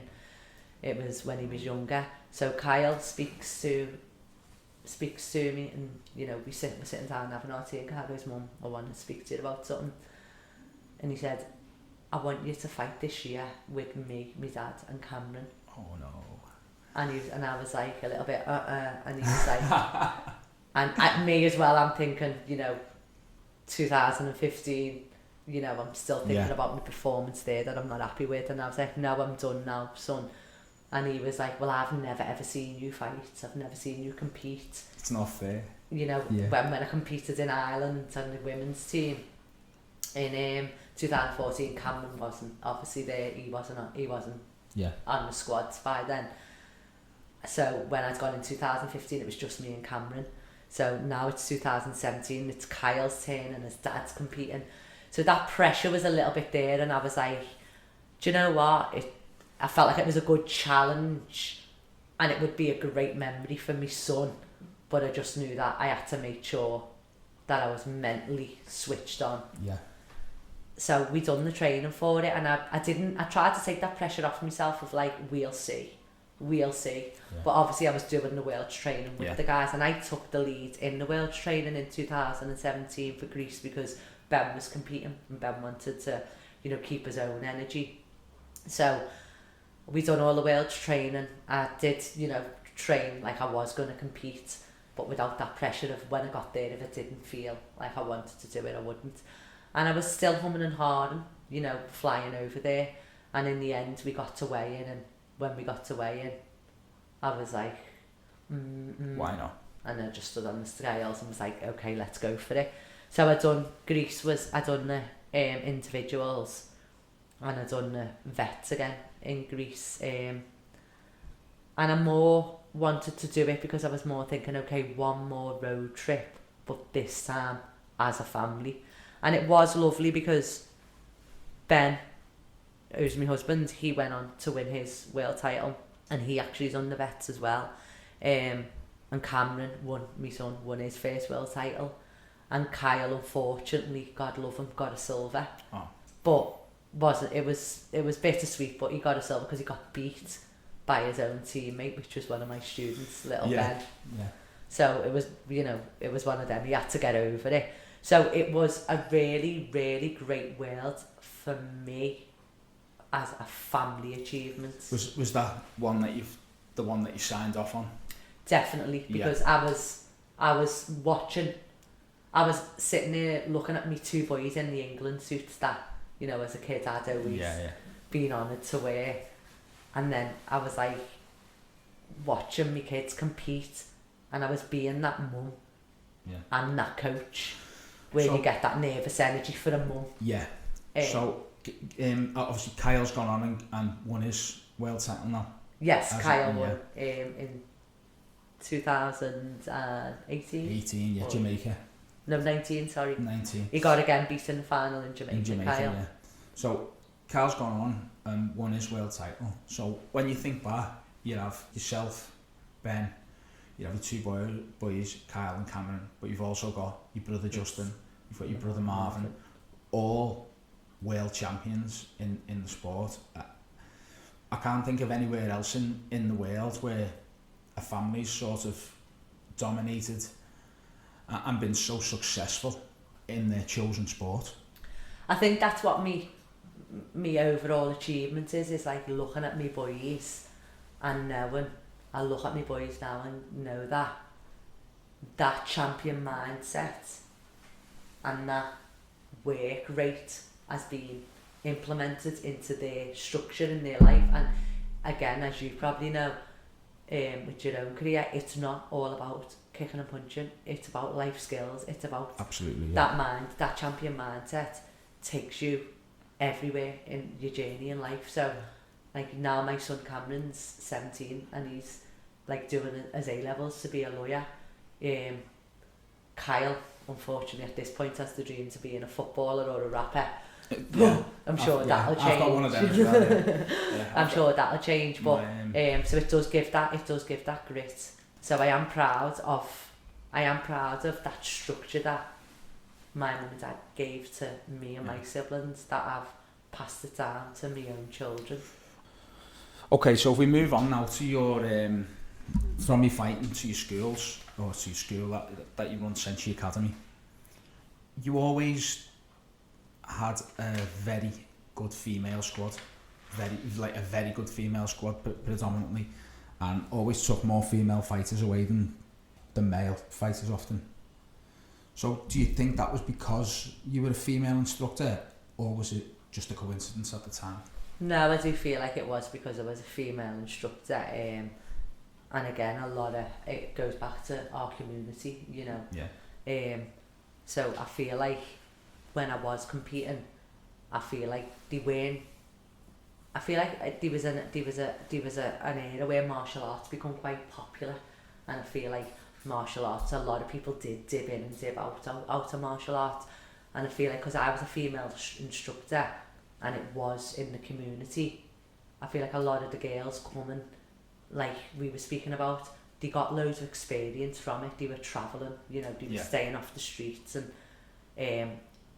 the way I was as well as a person, I was very outspoken, I was very confident, I was like female boss kind of image. So I feel like they were a little bit like, I wanna do martial arts, I wanna compete, I wanna. But in Senshi Academy going forward, I don't no longer be inspired about these world titles or the strongest. That's not the end goal.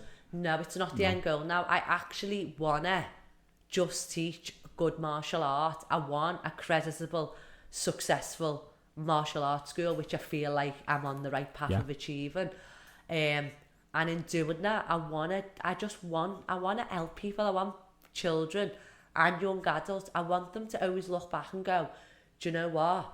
I've done martial art, and martial art has helped me in ABC in my life. You know, I want them to use martial arts to like just channel that champion mindset in whatever they want to do in life, kind of thing. And I always say to my girls all the time, and I always keep referring to my girls because that's who I get my like more connection of, like making sure, you know, that they're zoned in. But I have always never ever, as a coach, and I hate this, I hate it when I see it in other coaches, I don't ever think I'm better than anyone else. You know, my thing as a coach is I don't pretend to my students that I'm this big, you know, fantastic person who's, you know, been there, done this, done everything. I am as humble with my students of saying I've got a lot of experience and knowledge to pass on to you. And I'm humble, and I always say, if I can do this, you can do it. When students will be having, you know, asking me, saying, you know, Lorraine, when we spar, you do this, and when you do this, it's something that like I'd like to put into me. How do I do it? And I'll show them it, and we go over it, and they'll be like, no, but I don't feel like I execute it. And I'm like, you do you, and anything I can do, you can do it. So whatever I'm doing, put it in your bag, add on to it, take away from it, and make it yours. You know, don't try and be a carbon copy of me doing this certain angle, because that's how I do it, and you can do it, but in your own way, and you can adapt and take out. And I do like that in the school, as much as, again, people always think, oh, you know, she's a little bit. I am quite humble with my students. I'm not someone who's like, I'm this big almighty, and I don't like that saying, you know, madam. It works for some people, there's nothing wrong with it, but even now, you know, students join, and, you know, students are like that to me, like, miss, and I'm like, no, it's Lorraine. I don't mind coach. Me junior instructors, we have the baby ninja 3 to 6. I let them call the you know, the team leaders, I let them call them miss, because that suits in with their vocabulary, because they're in nursery, they're in preschool, and they call miss, you know, whatever. So in our baby ninjas, you know, they do refer to them as Miss Jamie, Miss Lois. Not me, I'm always, you know, Lorraine. Ben's Ben. But I don't like this saying madam for me.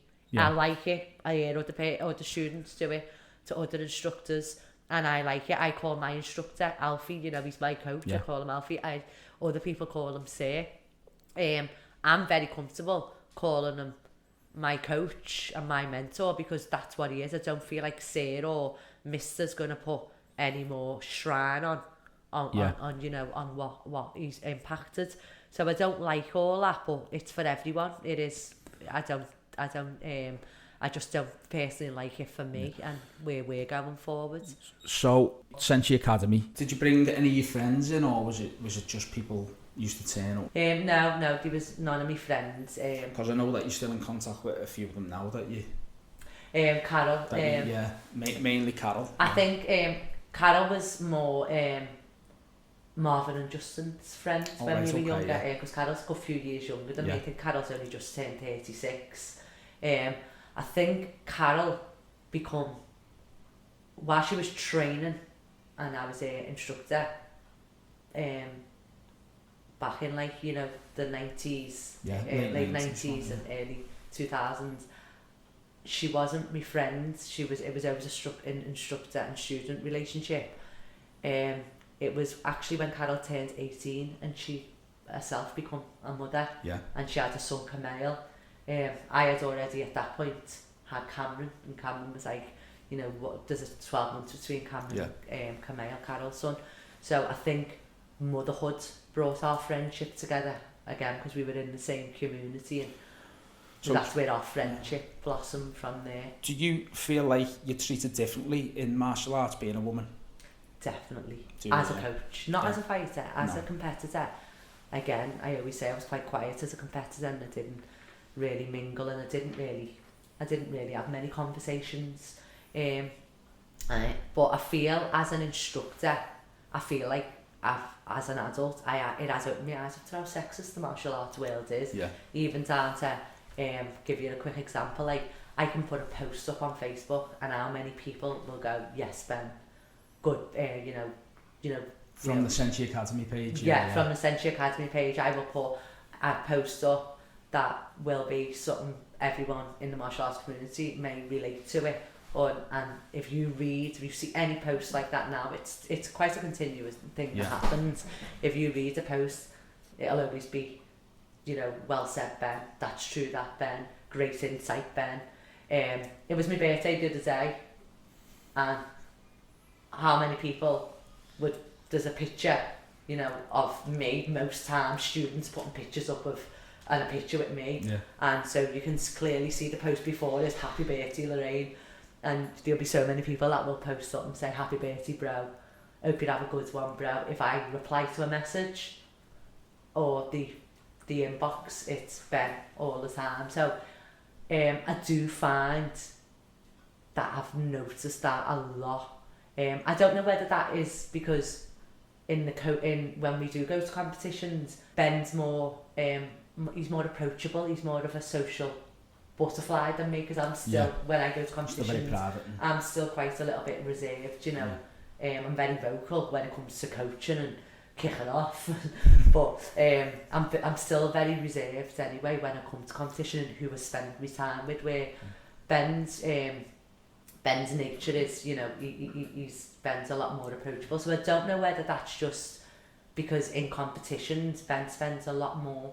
Do you think it's because there's a lack of senior female coaches? Yeah, I found even when people come to our school, there was one person that actually messaged, that was quite, one person actually messaged me to compliment one of my students that they'd met. Yeah.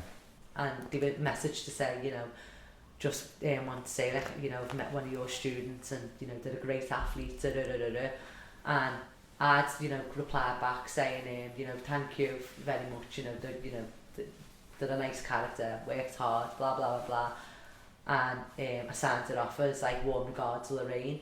And he actually messaged me back and was like, hi Lorraine, I don't know what your position is at Senshi Academy, maybe admin, and I was just like, oh no. My God, are you messing me? And at that point I was a little bit like, to Ben, is he messing with admin? So yeah, I do find it's a bit sexist. I find even when it comes to standing behind and coaching, I find if you're coaching and you want to raise an issue, I feel like obviously there's a lot of middle-centred referees that are male more than female. So I do find when we're coaching, if I try and approach an objection to something, I feel like Ben gets a different response to when I do it. It's definitely a male-dominated sport. But it just makes me shout louder and be more vocal. Okay, so in your school, and I know this from personal experience, do you find that you favoured your own kids, or did you take the stance on them where you were more hard on them than everyone else? Good question, and I'm actually glad you asked that. No, I was like Cruella de Vil with my Cameron.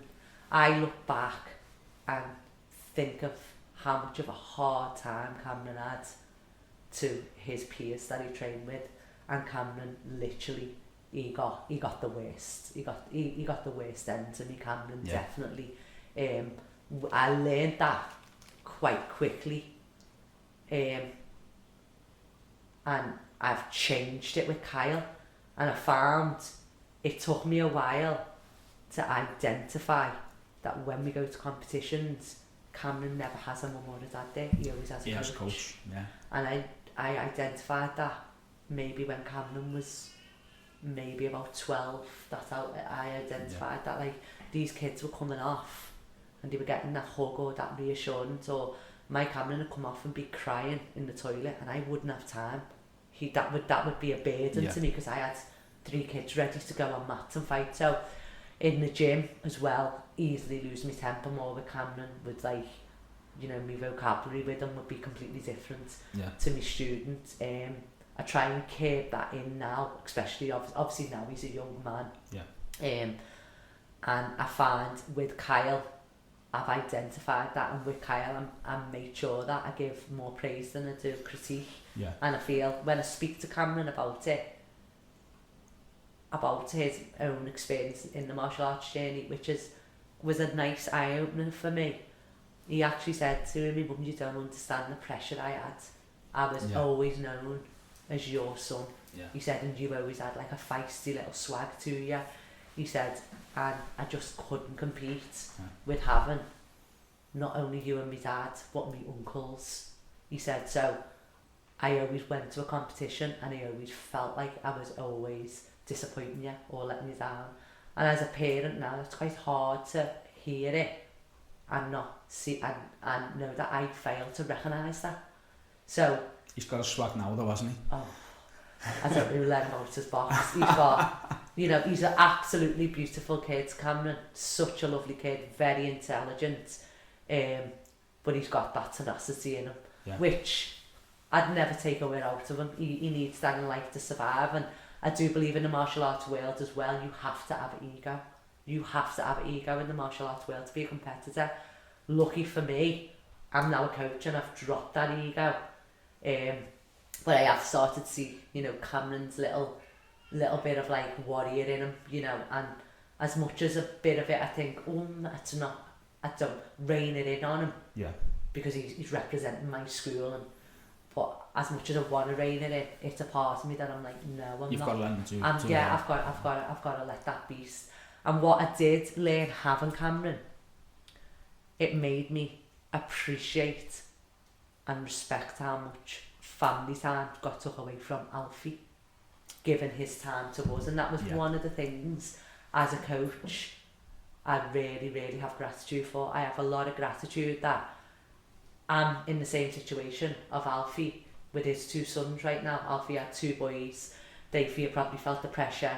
And I actually have that situation with my boys, and I now look at Aaron and I look at Marcus and I look at how much time their dad had to share with them and the whole school when we went to Wales, etc. It's like you haven't got two kids, you've got two ones. Yeah, and it's the same. I'm saying to you, like, we had a moment where, you know, I won, Cameron won and Ben won, and our Kyle got a silver. Alfie's had moments where, you know, we've gone to a world and, you know, majority of his students has won and maybe one of his boys haven't. So in that aspect of coaching, I take my hat off to Alfie, and I do appreciate much more now as I'm older how much time he sacrificed. I don't think coaches get enough credit really when you see them running from mat to mat and the training that they, you know, the training that they put in of a morning, of a night. I think I remember we come home from one Wales and you'd won. I'm sure you went straight to Alfie's gym and you left your medal there. That was America. That was USA. Was it, 2015. Again, I said to you, didn't I? That was a hard world for me. Yeah. I'd put the training in. I had that instant where Ben didn't come and Cameron drowning. But the biggest thing that unbalanced me was it was the first world since 2003. I had my teammates that got me over the finish line, that implemented so much into my training, and it was the first worlds that I went to, because Ireland in the year before I'd only fought on the ladies team. So when I went there, it was the first worlds that I missed and I respected and appreciated what a great team unit we had in our own school in Liverpool freestyle. And I remember coming home then, and I remember feeling like proud that I had that journey with the likes of Robbie, Marcus, Aaron, Paul, Daryl. I had that journey with all of them, and I cherished it because they was like my family. And I hate it when, shouldn't say hate it, I dislike it when I hear we're like a family. It's quite cheesy because I hear like other family martial arts that use them lines. So we are all like a family. You're like a family in your school, but I'm like, you know, my students, we're all like a family, and I do get that. But I it's a bit cliche when I say it, Yeah. but my teammates I did, because we were all from the same community. Robbie went to school with my brothers, he was friends with my brothers, you know, my dad would be sitting in the pub having a drink with Robbie's dad, you know, my dad and Alfie was friends. So I feel like the Kellys, my dad was friends with their parents, so I do feel like we was a proper family in that way. And I feel like I really appreciated and respected that more when I was in America. And I feel, I've always said this, I feel like when I'm at the World, I feel like I've got my own team, even though part of England team, I've got my own team. I feel like there's a little bit of a divide with, you know, the Scousers and like, I feel that, not in a bad animosity way, I've just always felt that. And when I went to America, because I went with my teammates, that little niggle was there again of like, you know what, I feel this isn't a good world, it's a good environment for me. What would you say was your greatest fighting achievement? It'd have to be my family unit achievement. It would have to be, it would definitely have to be. I'm so proud when people speak to me and say, how are you doing? So I do, yeah, my kids do it, yeah. Oh yeah, no, they're both up there now, they're both champions in what they're doing. And I feel like though my sons get the same response as well when they're saying to friends, like when Cameron's obviously in college now and people are like, you know, be discussing about his martial arts journey, and he's telling them like, my mum's like multiple time British, world and European, and he's saying, and my dad is, and my brother's a world champion, and my uncle. I just feel like I feel like it's just a whole, I'm proud that as a family we were successful in smashing that. Okay, so a few questions then before we finish. We sometimes ask about rival competitors or whatever, but who would you say you admired as a rival club? Okay, so Daz Ellis's NSKA. Yeah. I actually love their motto as well. Hated by many, liked by few, but respected by all. Absolutely love that motto. Brilliant. Daz Ellis, I absolutely loved his school. I loved his camaraderie. Again, he was someone, Daz Ellis, who he had a student and, you know, he put roots in them and they stayed together tight. Again, Daz had a son, you know, that was competing, and down to, you know, Bev, you know, you look at Bev now, Bev by far is one of the most greatest female fighters. She is, yeah, absolutely. Up there now in the world. So, you know, Daz, everything I'm saying about my instructor Alfie, she's got all them ingredients from Daz, and you know Daz, you know, God rest her soul, Daz now. Bev's still there representing, and their school was always a tight knit, and they were a little bit like us as well. They were always doing their own thing. They didn't. Yeah, you know, they never branched out. Yeah, like, you know, it was none of that, like, you know, kind of thing. It was like they just stayed together. The Bristol Deaf Squad again. Okay. Another thing, like, as well as Sharon Gill being an awesome athlete, I love the fact that Sharon's been with Sean Vera from day dot. From day one, yeah. Yeah, and you know, they're a tight team and they've all got each other's back. And again, the Predators from down south, you know, Marvin, Michael Reese and Simon, and they were a good little team because they were like a nice little bad boy team that was like, you know, we've got each other's back. Yeah, but also they always had their own swagger, but they were always very respectful as well. Yeah. So they were like, it was them rivalry teams that had that integrity of like, they were all like glue, they were all together and they all held their own and had each other's back, and that was one of the things that I really did admire. I think you can't buy that. No. Who was the hardest person you've ever fought? Definitely Sharon Gill. Yeah. As I said, Sharon Gill, I would go down south because I'd want to, you know, compete against Sharon Gill because that, you know, she was my next like challenge, you know, of like challenging myself. But when I would go down south, but we weren't necessarily always in the same weight division. So I think, like, you know, I did only get to fight Sharon Gill maybe 3-4 times tops. Yeah. And it was in the CIMAC World Cup, that I had a great fight with Sharon Gill, and it could have went either way, but like I nipped it to win on that. But the one thing I admired about Sharon Gill is if you weren't on your A game, not who you was, she was kicking your ass and you were going home. So Sharon Gill was the one person that you knew you had to be on your A game, and even on your A game you had to throw everything at her. So Sharon Gill was the one who even now I look at Sharon Gill now and she's still having a little go, and you know, I don't know what she, you know, if she's doing individuals or the rest, but now and then I do see she's up there and she's, you know, won something or achieved something new. So she is someone now that I admire now, because I actually look at her now and think the passion you've still got, and she gives a lot back. She does give a lot back to her. Is there anyone, the top 10 team? Is there anyone that you see now coming through doing good things with?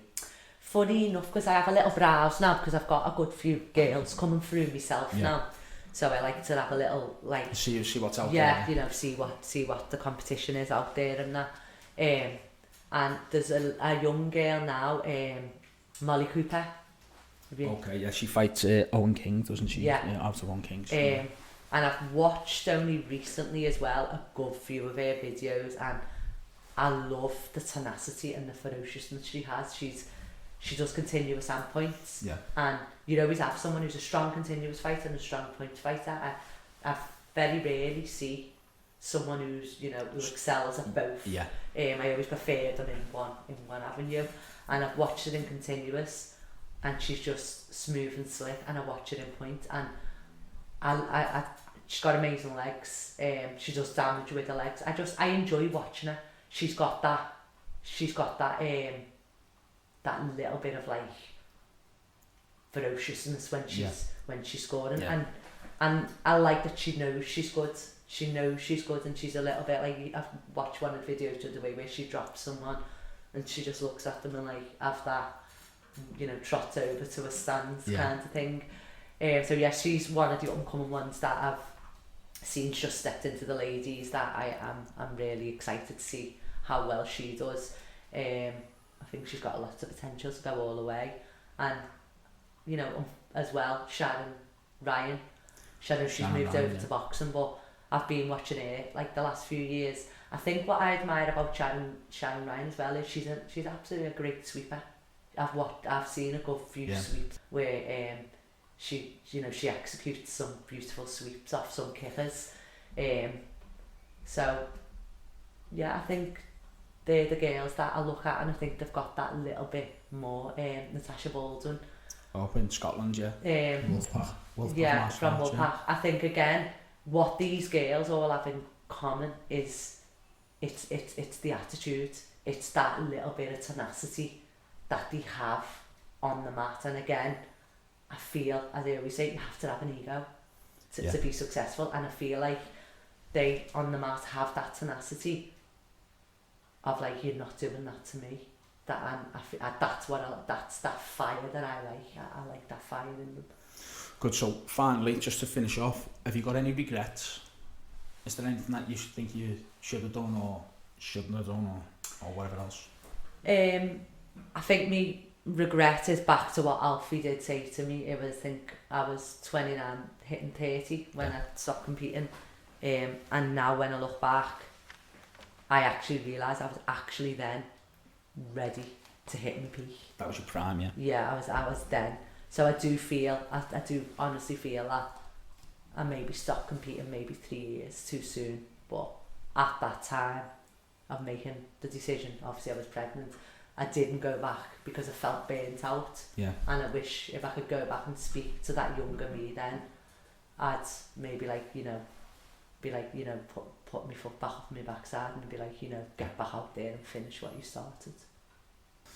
We've come to the end of the name, so I just want to say genuinely thanks for having us in your home, and hopefully we'll see you back on the mats again soon.